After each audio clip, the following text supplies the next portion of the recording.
ओम शांति। 23/7/2022 बाप दादा के साकार महावाक्य।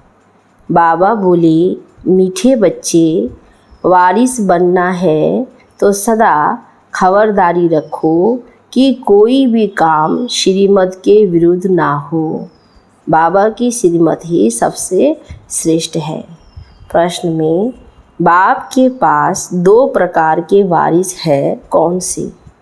उत्तर में, एक तो समर्पित बच्चे हैं जो माँ बाप की डायरेक्ट परवरिश ले रहे हैं, जो आश्रम सेंटर में रहते हैं लेकिन उनके कर्मों की वही गति है।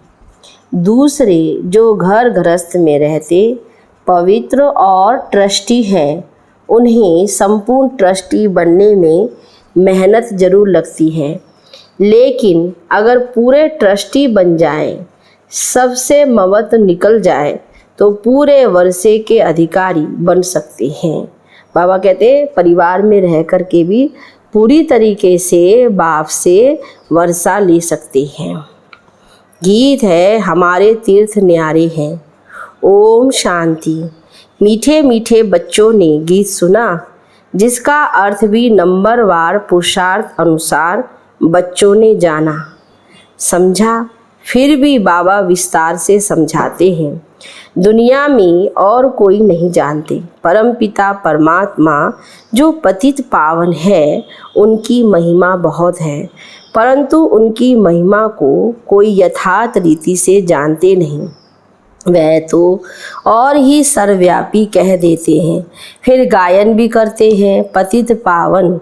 वह तो जरूर एक होगा ना, जो सबको आकर पावन बनाते हैं, इसलिए उनको सर्वव्यापी कह नहीं सकते। जबकि उनको कहते हैं पतित पावन आओ, यह किसकी बुद्धि में नहीं आता। भारत पावन था, अभी पतित है। तुम पावन दुनिया के मालिक थे, अभी पतित दुनिया में हो। जानते हो, हमको बाबा फिर से पावन दुनिया का मालिक बनाते हैं। जो मालिक बनाने वाले थे वही आए हुए हैं। यह है तुम्हारी चैतन्य यात्रा, जिसके यादगार फिर भक्ति मार्ग में वह यात्रा चली आती है। तुम बच्चे जानते हो कि अभी वही पूज्य देवी देवता जो पुजारी बने थे, वही ब्राह्मण बने हैं, फिर सो देवता बनेंगे। बाप ही बैठ कर्म अकर्म विकर्म की वही गति समझाते हैं। भविष्य नई दुनिया में तुम्हारे कर्म आकर्म होंगे, यथा राजा रानी तथा प्रजा। बाकी सब शांति धाम में थे।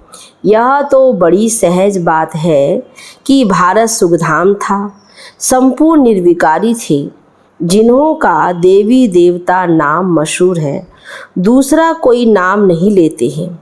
लक्ष्मी नारायण सूर्यवंशी, फिर राम सीता चंद्रवंशी थे, फिर उन्हों की डिनाइस्टी कहाँ जाती है? इतनी और किसकी डिनाइस्टी नहीं चलती। क्रिश्चियन की भी थोड़ा समय चलती है। पहले बादशाही नहीं होती है, आधा समय के बाद जब प्रजा वृद्धि को पाती है तब राजाई मिलती है। एडवर्ड चार्ज आदि फिरते रहते हैं, थोड़े थोड़े टाइम में बदलते जाते हैं। यह एक ही डिनाइस्टी है जो 1250 वर्ष चलती है। बाबा कहते हैं यही राज्य है जो देवी देवताओं का जो सबसे अधिक चलता है, आधा कल्प 1250 वर्ष तक। इसमें बदली सदली नहीं होती है। सूर्यवंशी चंद्रवंशी डिनाइस्टी वालों का ही नाम चलता है। समझा जाता है कि भिन्न नाम रूप देश काल होंगे। लंबी चौड़ी डिनाइस्टी चलती है, चेंज नहीं होती है। इस समय तुम बच्चों को बाप बैठ अच्छा कर्म करना सिखलाते हैं। तुम बच्चे अभी किसको दुख नहीं दो। यहाँ तुम सब पढ़ने के लिए बैठे हो। अपने अपने घर में भी बहुत रहते हैं। घर में रहते हुए भी वारिस बन सकते हैं। यहाँ जब तक माँ बाप परवरिश करते हैं, उन्हों के कर्मों की गति भी न्यारी है। बाकी जो बाहर रहते हैं सब कुछ बाबा का समझ ट्रस्टी बनकर रहते हैं, वह भी जैसे वारिस हो गए। हाँ, डिफ़िकल्टी ज़रूर होती है जब सबसे ममत टूट जाए और पूरा निश्चय हो। बाबा कहते परिवार में रह कर के भी सब पर ट्रस्टी रहना, ये भी निश्चय बुद्धि। बाबा कहता हम सब कुछ उनके अर्पण करते हैं। जीते जी हम उनकी मिल्कियत के ट्रस्टी हैं। जो समझते हैं हम निमित्त हैं, सब बाबा का है। ऐसे कोई जीते जी बनते नहीं हैं। जब मरने का समय होता है तब ट्रस्टी बनाकर जाते हैं, यहाँ सरेंडर करते हैं। बाबा कहते हैं बच्चे ट्रस्टी होकर रहो। यह तो भक्ति मार्ग में भी कहते आए हो। भगवान ने सब कुछ दिया है। अभी बाप कहते हैं बच्चे यहाँ तुम सम्मुख बैठे हो, अब देह सहित जो भी तुम्हारा है उनसे ममत निकालना है। जिसके लिए कहते हैं आए हो, सब कुछ ईश्वर का दिया हुआ है। जब वह आएंगे तब उन पर हम वारी जाएंगे, उनके हवाले सब कुछ कर देंगे। यहाँ तो इनको जायदाद आदि बनानी नहीं है। ये कोई लेने वाला नहीं है, देने वाला है। कहते हैं ट्रस्टी बन पूछते रहना है, क्योंकि भूल चूक कभी हो सकती है। पक्का ट्रस्टी होने में टाइम तो लगता है। बाबा जानते हैं टाइम लगेगा। ट्रस्टी होने से ही वारिस बनते हैं। यहाँ रहने वाले भी ट्रस्टी बनते हैं। बाबा कहते हैं मैं रिटर्न में वैकुंठ की बादशाही देता हूँ। तुम्हें दूसरा जन्म अमर लोक में लेना है। ट्रस्टी होकर फिर खबरदार भी रहना है। अक्सर करके गरीब ही निमित्त बनते हैं, ऊंच पद पाने लिए वारिस बनते हैं। कोई फिर पिछाड़ी में चंद्रवंशी में जाकर मालिक बनेंगे, तब तक बड़ों के आगे सर्विस करते रहेंगे। अब भी कई ऐसे हैं जो कभी उन्नति को नहीं पाते हैं, फिर समझा जाता है उनकी तकदीर में शायद कुछ नहीं है। सर्विस करते करते पिछाड़ी में कुछ पद पा लेंगे, सो भी रहेंगे तो निकल गए तो प्रजा में भी कम से कम पद पाएंगे। बहुत है जो जामड़े मतलब बोने हैं, वृद्धि को पाते ही नहीं हैं, कुछ समझते ही नहीं हैं। कर्म विकर्म की गति बाप ही समझाते हैं। यहाँ कुछ भी अच्छे कर्म नहीं करते तो विकर्म फिर वृद्धि को पाते जाते हैं। तुम भी कहेंगे यह तो ड्रामा का पार्ट हुआ ना, यह भी चाहिए जरूर। जो राजाई के अंदर रहते नौकरी आदि करते रहेंगे, नौकरी फिर उन्नति को पाते पिछाड़ी में राजाई पाएंगे। ईश्वर के पास रहते हुए ऐसे कर्म करते हैं तो फिर सजाएं भी बहुत खाते हैं, पद भी नीच मिलता है। इसलिए समझाया जाता है ऐसे ऐसे विकर्म नहीं करो, नहीं तो वृद्धि को पाते रहेंगे। सर्विस कुछ करते नहीं, खाते रहते हैं, पढ़ते भी नहीं, है ना। बाबा कहते कई ऐसे बच्चे भी हैं सेवा नहीं करते हैं, बस खाते हैं और बाबा की पढ़ाई भी पढ़ते नहीं हैं। ये कर्मों की गुहे गति देखो कैसी है। बाप ऐसे कर्म सिखलाते हैं जो स्वर्ग की राजाई पा सके। श्रीमत पर ऐसा कर्म करना है। आसुरी कर्म भी देखते हो, कितने गरीब फिर पापी अजामिल जैसे बन जाते हैं। यहाँ भी ऐसे बनते हैं। कोई तो बादशाह बनते, फिर कोई दास दासी बन पिछाड़ी में कुछ पद पा लेते हैं। ऐसे भी हैं। बाप अच्छी तरह जानते हैं यहाँ रहते भी अच्छा कर्म नहीं करते हैं तो नशा भी नहीं रहता है। कर्मों की गति बाप बैठ समझाते हैं। बाप कहते हैं मैं हूँ ही गरीब निवाज, मुझे गरीबों के पाई पाई से स्थापना करनी है। मैं साहूकार निवास तो नहीं हूँ। अक्सर करके माताएं गरीब होती हैं, उनके हाथ में कुछ भी नहीं रहता है। वह कोई हाफ पार्टनर नहीं है, नहीं तो विल करते तो आधा हिस्सा उन्हों को निकालते। घर के तो बच्चे ही वारिस होते हैं। भल गवर्नमेंट ने आजकल कायदे निकाले हैं। अभी तुम जानते हो भारत बिल्कुल ही गरीब है। कुमारियाँ अक्सर करके गरीब होती है। जब तक ससुराल घर जाए विकार का सौदा हो तब मिले। बाबा कहते हैं उनको भी वारिस कब मिलता है दुनिया में, जब वो पवित्रता का सौदा करती हैं। बाबा समझाते हैं कुमारियाँ अक्सर करके गरीब होती हैं, यह है ही विशेष वर्ग, जब विकारों का सौदा करे तब जा कर के सौदा मिले। निर्विकारी कभी किसी के आगे हाथ नहीं जोड़ेंगे, यह किसको पता नहीं है। जो निर्विकारी है वही फिर विकारों में गिरते हैं। भगत लोग तो समझते कि कृष्ण हाजरा हजूर है, भगवान कभी मरता नहीं है, पुनर्जन्म नहीं लेता। तुमको तो अभी ज्ञान है, जानते हो लक्ष्मी नारायण सबसे ऊंच स्वर्ग के मालिक थे। सीता राम को स्वर्ग का मालिक नहीं कहेंगे, यह भी अभी रोशनी मिली है। जो तो बाप समझाते हैं, जबकि अब सदगति होती है तो दुर्गति का कोई भी कर्तव्य नहीं करना है। बाबा कहते हैं अब सदगति के मार्ग पे जा रहे हैं तो अब कोई भी ऐसा उल्टा काम नहीं करना। सबसे पहले तो देह अभिमान छोड़ना है। सबसे अच्छा कर्म है एक बाप को याद करना, देही अभिमानी हो रहना, अपनी जांच करते रहना है। कोई विकार तो नहीं आया, लोभ भी नहीं करना है। जबकि सब कुछ ईश्वर का है तो हम लोभ क्यों रखें। हमको जो बाप कहते हैं वह करते हैं। बाप तो हर एक बच्चे की रग अच्छी तरह देखते हैं ना, पोता मेल भी देखते हैं। कोई बहुत गरीब होते हैं तो कुछ ना कुछ 15-20 रुपया बचाकर भी देते हैं, अपना भविष्य बनाते हैं।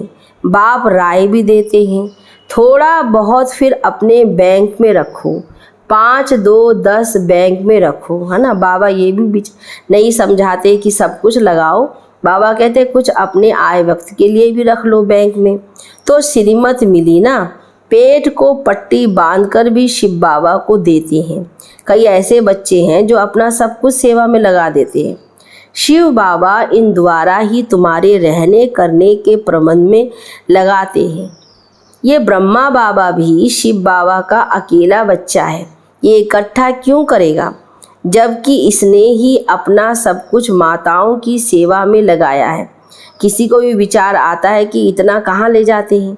बाबा कहते वो मकान बनाते हैं, उसी में सेवा बाबा के बच्चों की तो हो जाती है, सब कुछ दे दिया। ये बच्चियाँ फिर 21 जन्मों के लिए वर्षा पाती हैं। तुम जानते हो हमारे देवताओं का गृहस्थ धर्म पवित्र था, अभी तो पतित बन गए हैं। तब बाप समझाते हैं यह भी ट्रस्टी हो गया ना, तुम माताओं को ट्रस्टी बना लिया, तुम यह संभालो, ममत टूट गया। बाप ने साक्षात्कार करा दिया कि तुम विश्व के मालिक बनते हो। विनाश की तैयारियां भी देख रहे हैं, परंतु ये कोई नहीं समझते कि विनाश कराने वाला कौन है। कोई प्रेरक जरूर है, समझते भी हैं कि विनाश होने वाला है, जरूर भगवान भी होगा, परंतु किस रूप में होगा। कृष्ण कैसे आए, भल कृष्ण का रूप बहुतों का बना देते हैं, परंतु वह तो आर्टिफिशियली हो जाता है। बहुत है जो कृष्ण का रूप बनाकर ठगते हैं, कोई का फिर जड़ मूर्ति में भाव बैठ जाता है, तो वैसे ही साक्षात्कार हो जाता है और फिर जाकर उनको चटकाते हैं, क्योंकि कृष्ण है मोस्ट लवली बालक स्वर्ग का। सभी उनको इतना प्यार करते हैं, कोई कृष्ण का रूप धर लेते हैं तो उनमें कशिश बहुत है। बाबा से बहुत भारी वर्षा लेना होता है। बाबा बैठ समझाते हैं कर्मों के ऊपर। बाबा से अगर कोई पूछते हैं तो बाबा झट बता सकते हैं, यह कुछ समझते ही नहीं। कर्म ऐसे करते हैं जो विकर्म ही होता है, देह अभिमान बहुत रहता है। भल शिव बाबा कहते रहते हैं, ऐसे तो शिव बाबा के भगत भी बहुत हैं। काशी में भगत बैठे हैं, उन्हों का ये मंत्र है, शिव काशी विश्वनाथ गंगा। अर्थ कुछ भी नहीं समझते हैं, समझते हैं गंगा इनसे निकली है, इसलिए गंगा के कंठे पर जाकर बैठते हैं। समझते हैं हम वहाँ मुक्त हो जाएंगे। शिव काशी उच्चारते हैं, फिर दिखाते हैं भागीरथ ने गंगा लाई। क्या गंगा द्वारा पतित से पावन हो जाएंगे? पतित पावन को ही पुकारते हैं ना।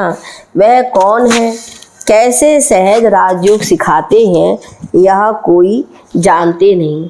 शिव बाबा को कैसे याद किया जाता है, यह भी तुम जानते हो। तुम्हारी है याद की यात्रा, तुम्हारी जिस्मानी यात्रा बंद है। वह होती है जिस्मानी यात्रा, यह है रूहानी यात्रा। शिव बाबा हम सभी आत्माओं बच्चों को रूहानी यात्रा सिखाते हैं। बाप कहते रहते हैं, बच्चे घर को याद करो, ये छी दुनिया, छी पुराना शरीर है। मैं तुम्हारा बाप हूँ, तुमको वापस ले जाऊंगा। इस महाभारत लड़ाई में कितने खत्म होने वाले हैं, इतने करोड़ों मनुष्य हैं, उनकी आत्माएं कहाँ जाएंगी? अपने अपने धर्म के सेक्शन में स्टार मिसल जाके रहेंगी। उसे कहा ही जाता है निराकारी दुनिया। वर्ल्ड उसको कहा जाता है जहाँ बहुत रहते हैं। अगर कहीं ब्रह्म में लीन हो जाते हैं तो वर्ल्ड तो हुई नहीं, तो गाया जाता है निराकारी दुनिया, जिसमें आत्माएं रहती हैं, जिनको फिर पाठ बजाने आना है। ये अविनाशी ड्रामा है। प्रलय तो कभी होती नहीं। सतयुग से कलयुग तक मनुष्यों की वृद्धि होती जाती है। वहाँ दूसरा कोई धर्म नहीं होगा। यहाँ तुमको नॉलेज का मालूम है, वहाँ सतयुग में नॉलेज नहीं रहती। इस समय तो बाप आप समान त्रिकालदर्शी बनाते हैं। अच्छा, मीठे मीठे सिखी लदे बच्चों प्रति माता पिता बाप दादा का याद प्यार और गुड मॉर्निंग। रूहानी बाप की रूहानी बच्चों को नमस्ते, रूहानी बच्चों की रूहानी बाप दादा को नमस्ते। नमस्ते बाबा, नमस्ते।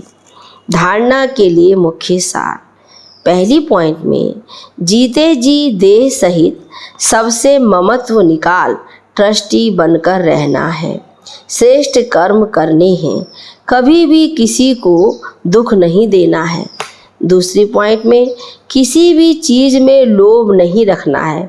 रोज़ अपना पोता मेल देखना है कि मेरे में कोई विकार तो नहीं है। दे अभिमान छोड़ एक बाप को याद करने का श्रेष्ठ कर्म करना है। वरदान है, अपने क्षमा स्वरूप द्वारा शिक्षा देने वाले मास्टर क्षमा के सागर भव।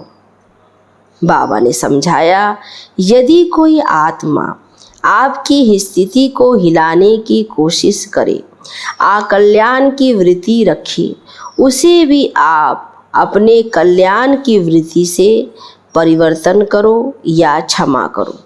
परिवर्तन नहीं कर सकते हो तो मास्टर क्षमा के सागर बन क्षमा करो। आपकी क्षमा उस आत्मा के लिए शिक्षा हो जाएगी। आजकल शिक्षा देने से कोई समझता कोई नहीं, लेकिन क्षमा करना अर्थात शुभ भावना की दुआएं देना, उसे सहयोग देना। कितना अच्छा समझाया बाबा ने। स्लोगन में स्वयं को और सर्व को प्रिय वही लगते हैं जो सदा खुशहाल रहते हैं। बाबा अभी खुशी की खुराक खाने की भी अनेक तरीके से समझा रहे हैं। बाबा ने कहा है स्लोगन में, स्वयं को और सर्व को प्रिय वही लगते हैं जो सदा खुशहाल रहते हैं। ओम शांति, ओम शांति, ओम